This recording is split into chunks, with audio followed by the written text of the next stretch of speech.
Boa noite, amigos e amigas do programa No Mundo da Bola Especial. Estamos entrando de segunda a sexta-feira, sempre de 9h15 às 9h45 da noite, pela TV Brasil e pelas emissoras públicas de todo o país. Você viu aí a festa dos japoneses. O Japão, pela primeira vez na história da Copa do Mundo, garante a classificação para as oitavas de final nos cartões amarelos. A disciplina garantiu a classificação do Japão para a próxima fase do Mundial da Rússia. E pela primeira vez também, a África não terá representante nas oitavas de final. A Bélgica vence a Inglaterra e entra no caminho da seleção brasileira rumo ao Hexa. Um colchão mole pode tirar Marcelo das oitavas de final no jogo em que o Brasil enfrenta o México na segunda-feira às 11 da manhã. Participam conosco no programa de hoje, no estúdio da TV Brasil no Rio de Janeiro, o jornalista Antônio Carlos Duarte. E conosco também, com muita alegria, eu recebo a técnica de futebol Helena Pacheco, ela que revelou a Marta e vai falar sobre a Marta, que bateu o número de gols do Pelé na seleção brasileira. Ela vai falar sobre essa história daqui a pouquinho com a gente. Bom, o nosso WhatsApp está ativo como sempre, 21 971489270. E eu vou perguntar para você o seguinte: a Copa do Mundo pode ter um campeão inédito agora na Rússia? Será que teremos uma nova seleção campeã do mundo? Manda para a gente a nossa mensagem. Enfim, mande uma pergunta para o Antônio, para o Duarte ou para a Helena Pacheco e a gente está sempre aqui para recebê-lo. A gente começa então falando do Japão, classificado para as oitavas de final no cartão amarelo. Duarte, boa noite. Como é isso? Bocalho. Rapaz, olha, eu tive a oportunidade de assistir hoje boa parte da partida, né, do Japão com a Polônia, e eu fiquei só chateado a parte final do jogo. Por quê? Porque o Japão não saía do seu campo de defesa, a Polônia não saía do seu campo de defesa, não passava do meio de campo. Aqueles últimos 5 minutos e mais os acréscimos, acho que foram mais 4 minutos. Então ficou aquele meio joguinho de compadre, né?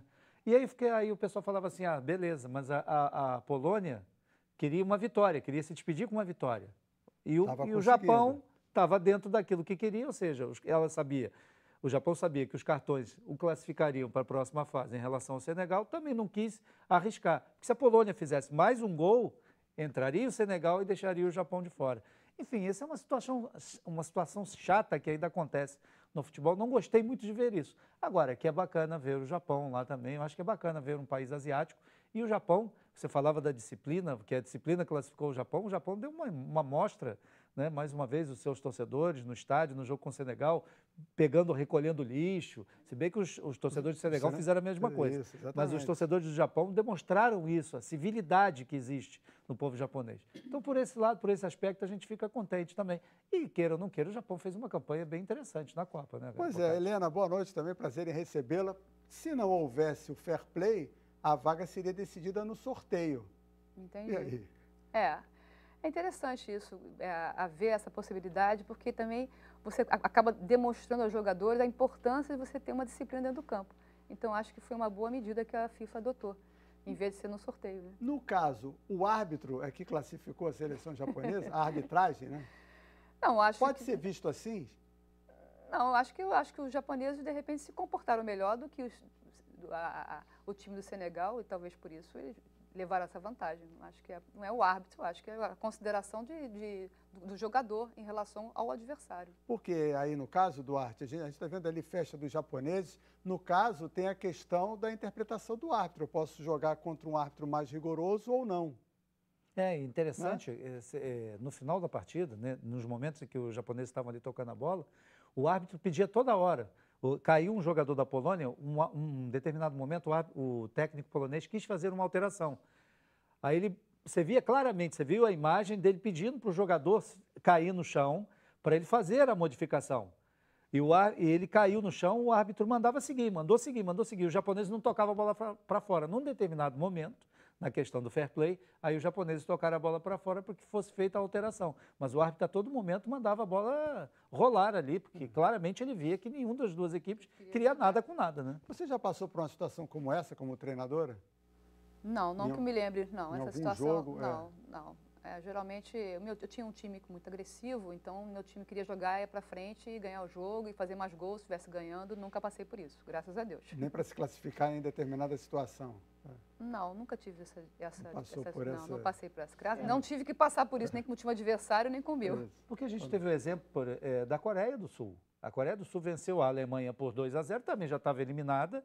Ela fez 1-0, depois foi para cima e fez 2-0. Poderia ter feito 3 num outro lance em que o Neuer saiu. Aliás, muita coragem. Achei muito lindo da Coreia ter o tempo inteiro batalhado para conseguir o seu gol. Acho que ela mostrou que ela veio a Copa do Mundo para fazer o seu papel. Eu acho que isso foi fundamental. Aliás, o que está me encantando isso na Copa do Mundo. Uma situação em que os times de tradição têm que provar dentro do campo que eles realmente são melhores. E os times que não têm tradição estão mostrando que estão melhores e estão batalhando para conseguir seu espaço. Eu acho isso, essa diferença, para mim, está me alegrando muito. A África fora, perde a Copa? Acho que perde, viu, Boccaccio? Porque eu gosto do futebol africano, acho um futebol gostoso, um futebol alegre. E a gente não vai ter isso agora, né? Desde 82, né? Culpa de quem? Acho que dos próprios africanos, né? Eu acho que o Egito acabou perdendo quando teve a lesão do Salah, ficou realmente, eu acho que aquilo abateu muito. O time, a derrota no primeiro jogo, embora ele tenha atuado os 2 outros e tenha feito gols, inclusive, mas acho que a derrota do primeiro jogo abalou um pouco o time do Egito. Eu acho que o Senegal não esperava ser eliminado hoje, eu acho que isso era muito claro. Marrocos jogou muito bem contra Portugal, não merecia ter perdido aquele jogo para Portugal. O goleiro de Portugal também jogou bem. E contra a Espanha conseguiu um empate. Jogou Enfim, muito bem. Inclusive, os marroquinos iam fazer até uma representação junto à FIFA por causa dos pênaltis do jogo contra Portugal, que eles alegam que o árbitro não deu e nem o recurso do VAR foi utilizado. Mas, enfim, eu acho que Marrocos poderia ter tido uma sorte melhor, Senegal poderia ter tido uma sorte melhor. Acho que dos africanos, essas duas. A própria Nigéria. Fez um jogo muito interessante contra a Argentina. Ele teve uma bola na mão, que eu acho que aquilo foi pênalti. Foi a mesma situação de Portugal. Mas ali a interpretação é que nenhum jogador joga a bola no seu próprio braço. Então ali foi um acidente de percurso. Mas eu achei a gente está vendo aí festa da Colômbia, que garantiu a classificação. Colômbia que entrou... Não, a Colômbia não está no caminho do Brasil. Podemos, aliás, ter uma final sul-americana. Porque de um lado tem Brasil, Argentina e Uruguai, e a Colômbia está do outro lado, pode cruzar na final, né? Um outro jogo também que chamou a atenção hoje, que tinha pouca graça, Inglaterra e Bélgica, né, Duarte? Esse também, muita gente está considerando meio que um jogo de compadre também, né? Porque as duas equipes foram reservas, literalmente reservas, né? Foi o Courtois, o goleiro da Bélgica, e o resto do time foi todo reserva. Todo mexido. Mas enfim, mas a Bélgica marcou um golzinho, ganhou o jogo, foi o primeiro colocado e ela não teve problema de ficar na chave com o Brasil, não. E daquele lado, né? Porque aquele lado dali, na teoria do lado esquerdo da tabela, é o pior, né? Que você tem ali a França, você tem Uruguai, você tem Portugal, você tem Argentina, você tem Brasil, você tem Bélgica. Na teoria, são essas seleções mais fortes. São 5 seleções entre as 10 do ranking. E do outro lado, quais são as maiores forças? Espanha e Inglaterra. Pelo ranking, Espanha e Suíça. Mas acho que a Suíça também vai parar por aí. A gente vai ver daqui a pouquinho esses cruzamentos todos. E tivemos um outro jogo, o Panamá jogou com a Tunísia venceu por 2-1 e o Panamá ficou como último colocado da Copa, né? Foi, mas a felicidade dos torcedores com os gols. Os gols é essencial. Outro dia no jogo com a Inglaterra foi espetacular e hoje novamente. Porque a Panamá saiu ganhando de 1-0. É muito legal, é muito gostoso.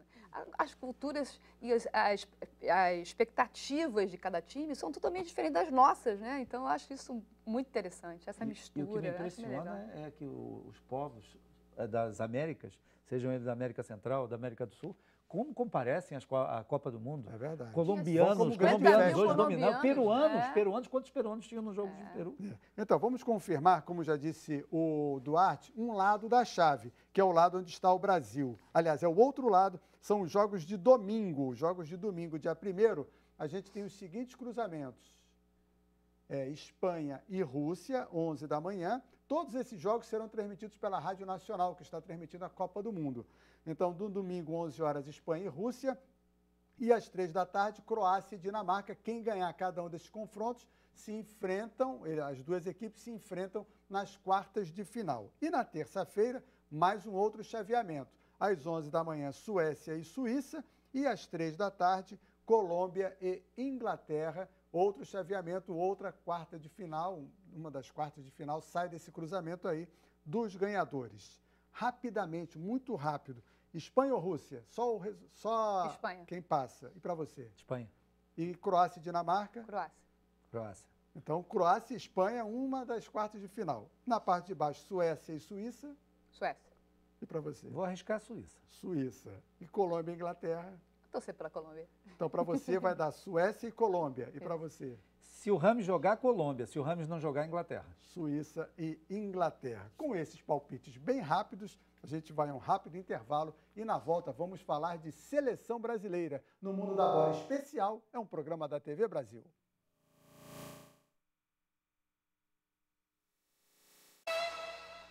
Bom, estamos de volta com o segundo bloco do No Mundo da Bola e a gente começa falando de uma nota não muito legal, aconteceu na Rússia. Primeiro tivemos lá no hotel em Rostov e hoje 3 shopping centers da cidade russa de Samara, uma das sedes da Copa do Mundo, foram esvaziados depois de uma ameaça de bomba foi anunciada, segundo a imprensa local.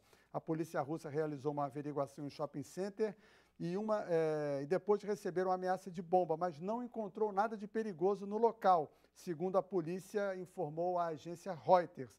3 shopping centers e um hospital foram esvaziados depois que essas ameaças foram feitas. Lamentável essa situação. Bom, estamos de volta aqui. Temos imagens da Alemanha voltando para casa, né? A Alemanha ficou de fora da Copa do Mundo, foi eliminada na derrota para a Coreia por 2-0. Os brasileiros gostaram muito, mas para a Copa do Mundo não é legal, né, Helena? A gente tem um gostinho de, não é uma revanche, né, mas da dor deles que causou na gente, mas para o espetáculo realmente a gente perde. Mas acho que foi muito... Vamos valorizar um pouquinho a Coreia também, né? Claro. Que teve muito a ver com isso. A gente dá Auf Wiedersehen ali para os alemães, está ali escrito tchau, tchau para os alemães. Exatamente, mas eu acho que faz falta a qualidade técnica da Alemanha. Mas ela não apresentou essa qualidade durante os 3 jogos, devendo. Então deixa ela embora. Vai com Deus. Ir embora e sigam as outras seleções que mereceram a classificação. Bom, ontem a Helena tem uma história muito grande no futebol, mais ainda no futebol feminino. Ontem a Marta fez 3 gols na goleada da seleção brasileira sobre Trinidad e Tobago, um amistoso. E com estes 3 gols, ela superou nada mais, nada menos que o Pelé em jogos com a camisa da seleção brasileira. Foi o 100º gol dela e a Marta então chegou a 98 gols, superando o Pelé, que tem 95 gols. É uma marca expressiva, mas algumas pessoas comparam Marta ao Pelé. Você acha isso justo, Helena? Você que revelou a Marta? Bom, eu não acho justo uma comparação entre uma menina e um menino, no caso, uma mulher e um homem. Não é justo nem para um nem para outro, porque são em situações diferentes, em momentos diferentes, né? Nós temos um rei, com certeza, no futebol mundial. A Marta é uma excelente jogadora, uma excelente atleta, merece toda essa homenagem. Mas cada um no seu lugar. Eu acho que os dois são brilhantes. Ela é brilhante, ele foi brilhante e merece um lugar internacional como eles estão. Mas nunca compará-los. A gente tem os dois. Isso é uma alegria para nós, né? De ter uma jogadora 5 vezes indicada para ser a melhor do mundo e o Rei Pelé. 5 vezes eleita. Eleita, indicada não, eleita, porque indicada foi 7. 5 vezes eleita, né? Foi indicada 7 vezes. Porque então... até por conta dos próprios adversários também, né? Porque a gente pega um Trinidad e Tobago e ganha de 11-0, né? Marta, tem que fazer mais gol. Só fez 3. Agora, você revelou a Marta quando ela chegou no Vasco, né? Na verdade, como é que foi essa história? Ela chegou no Vasco fazer um teste com 14 anos de idade. A gente viu a qualidade já dela, como tinha outras meninas. Pedimos que ela viesse de R$2 para morar no Vasco da Gama. E aí foi só lapidar o diamante, né? Agora, muito corajosa, muito determinada, uma menina com talento, mas com muita vontade, com muito trabalho, uma atleta. Ela é uma atleta. É mais fácil surgir um novo Pelé ou uma nova Marta? Hoje, aqui no Brasil, é mais fácil arranjar uma Marta, porque as meninas estão escondidas, né? Se você der uma oportunidade, você vai aparecer várias com muita qualidade. Os meninos hoje, para mim, eles são muito mal escolhidos, porque se vê um garoto grande, pesado, você não vê o talento. Na menina, não. Você vê rapidamente, você pode peneirar o talento e não a parte física dela. Então, acho que é mais fácil você achar uma Marta com qualidade de talento do que achar um Pelé ou achar um Neymar, né? Porque a base não enxerga o talento, ela enxerga a força. Hoje é um dos nossos maiores pecados. Muito bem, então.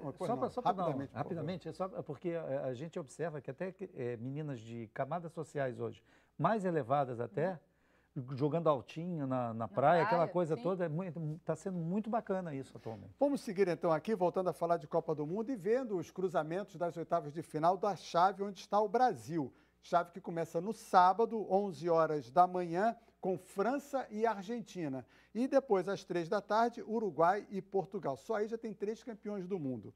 E na segunda-feira, o jogo do Brasil. Brasil e México às 11 da manhã. E às 3 da tarde, Bélgica e Japão. Helena, Uruguai, França e Argentina. França. E para você? Rapaz, a Argentina está com moral, a Argentina. Argentina. Portugal, não preciso nem perguntar para você. E Uruguai e Portugal? Mim. Também é Portugal. Portugal. Sou filha de português. Então dividimos na Beijo França e Argentina. Beijo para minha família de Portugal. Dividimos França e Argentina e Portugal do outro lado. Brasil e México? Brasil. Brasil. E Bélgica e Japão? Bélgica. Então Brasil e Bélgica será a outra quarta de final. Bom, vamos falar da seleção brasileira, né? O Marcelo fora preocupa? O Felipe Luiz entrou bem. O Felipe Luiz não entrou bem, teve aqui até um chute de fora da área que levou perigo e tal, entrou bem. O que me preocupa no Felipe Luiz, se o Marcelo não puder jogar, é que ele ficou muito tempo afastado também por causa de uma fratura que ele teve no Atlético de Madrid. Então isso pode ser, de certa forma, prejudicar um pouquinho o Felipe Luiz. Mas eu, sinceramente, acho que o Marcelo até botou um post, ele falou, tá tudo bem, eu vou pro jogo. Eu acho que ele vai jogar sim. E nossos atacantes, quando é que vão fazer um gol? Espero aqui na segunda-feira. O nosso amigo William, que é desperte, particularmente, eu acho que eles estão muito isolados, o William e o Neymar. Se eles se movimentarem mais, a gente vai conseguir arranjar espaço e eles vão ter chance de fazer o gol. E o Gabriel Jesus? Gabriel Jesus não está com muita sorte também.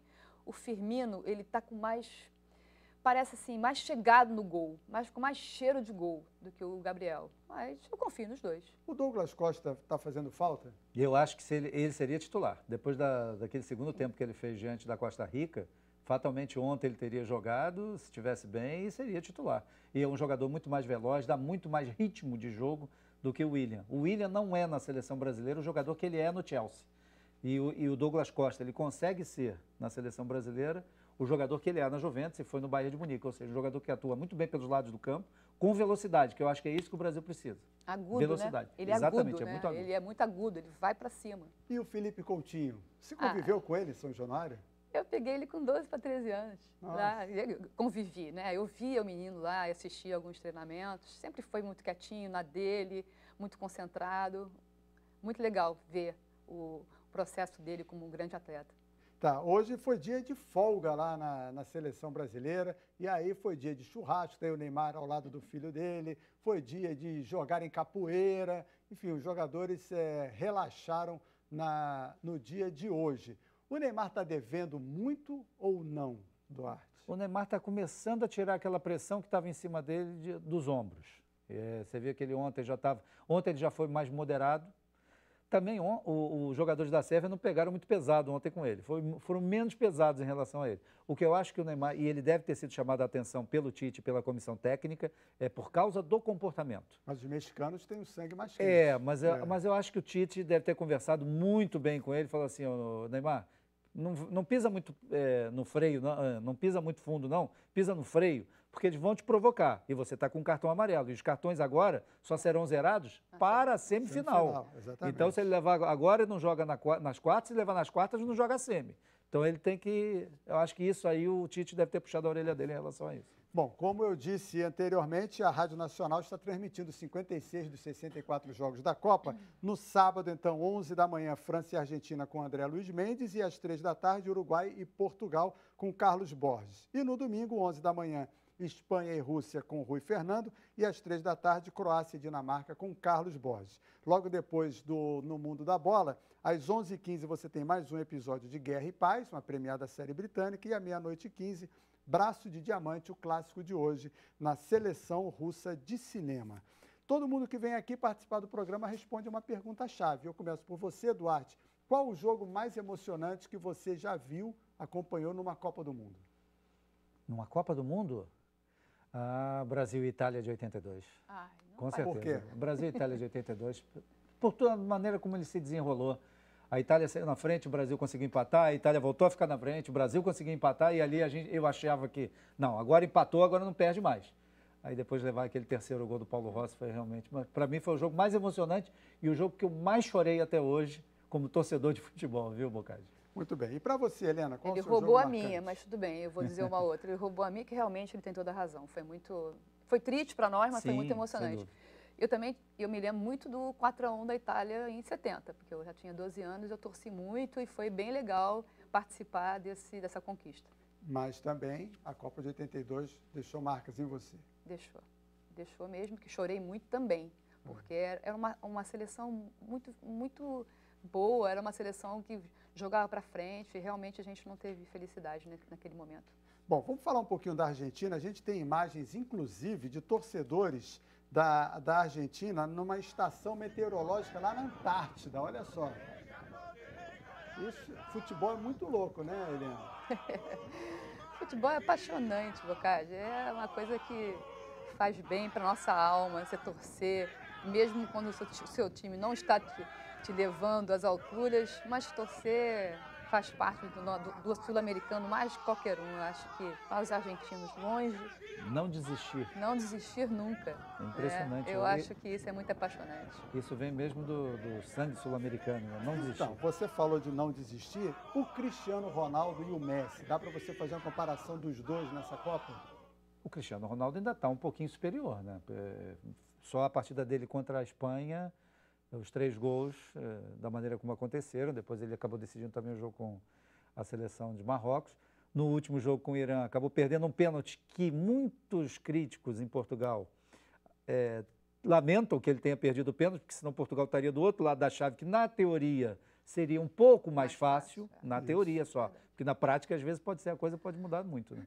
Mas enfim, mas acho que ele está um pouquinho superior, embora o Messi tenha sido muito importante na classificação da Argentina na última, anteontem, né? Você acha que Portugal pode chegar ao título?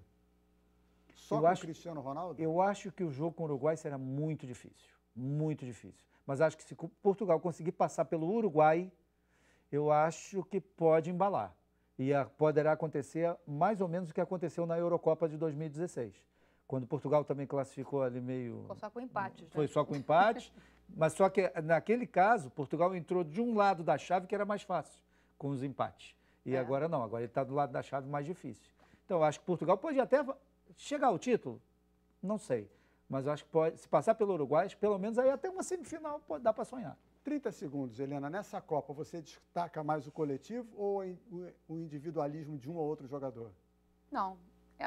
Depende do time. No caso de Portugal, o Cristiano Ronaldo realmente faz a diferença no todo. No caso do Brasil, a gente está mais com o coletivo, porque através do coletivo a gente tem conseguido chegar aos nossos gols. Depende do time. Eu acho que a Argentina foi mais coletivo do que foi Messi, né? A Bélgica é muito mais coletiva. A Inglaterra, embora tenha o artilheiro da Copa... Você já viu alguma novidade tática nessa Copa, não? Não vi nada de especial. Isso te frustra? Não. Eu acho que não tem muito mistério. O futebol, ele tem bases, entendeu? Se você respeitar essas bases e a qualidade que você tem dos seus jogadores, você tem que adequar o seu sistema tático. Não acho que não vai aparecer nada demais. Assim, algumas coisas de toque, você tem jogador de toque. Um jogador de força, você vai imprimir força. Não, isso não. O que me deixa feliz é a parte física, que é muito veloz. Muito bem. Helena Pacheco, muito obrigado por vir aqui participar. Antônio Carlos Duarte, obrigado também. Obrigado, Ricardo. E a gente vai terminando o programa de hoje com a torcida brasileira fazendo novas comemorações com uma nova música. E a gente volta amanhã, 9h15 da noite, com mais um No Mundo da Bola Especial. Uma boa noite para todos e até amanhã. Tchau. Eu sinto por você, Rússia, não dá.